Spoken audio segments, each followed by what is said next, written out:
Ating nakikita ang isang parade ground ng training center at ito ang ating tatalakayin. Noong 1980, dito nagsanay ang pangatlong kuta ng PC trainee ng Region 9. At wala pang training center ang Region 9 noong 1978. Ang una at pangalawang kuta ng PC trainee ay ipinadala at nagsanay sa Recom 12, Kamparang, Maguindanao, Cotabato. 6 na buwan ang pagsasanay sa bawat kuta. Ang Pasunangka Training Center ay ginawang training center ng kapulisan. Dito nagsanay ang dating local police na naging Integrated National Police.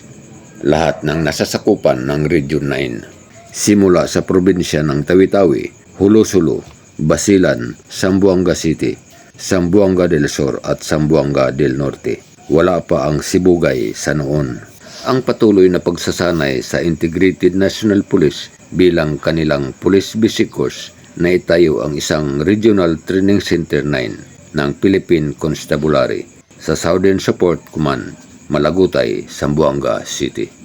Sa paglipas ng mga taon, kasabay nito ang mga pagbabago.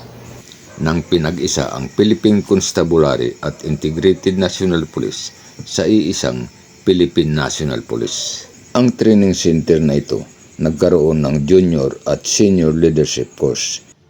At dito na ako nag-schooling sa aking senior leadership course. Isang mandatory schooling para sa promotion of non-commissioned officer. Hanggang nagkaroon ng kursong pang-opisyal. Ang schooling na candidate officer course. Maging ang schooling ng police officer basic course. At minsan din itong nagkaroon ng schooling ng advanced officer course. Mandatory schooling pang police major. Ang pagbabago ay kasabay sa ating serbisyo at ako'y magsasabing, salamat Panginoon. Hanggang sa muli.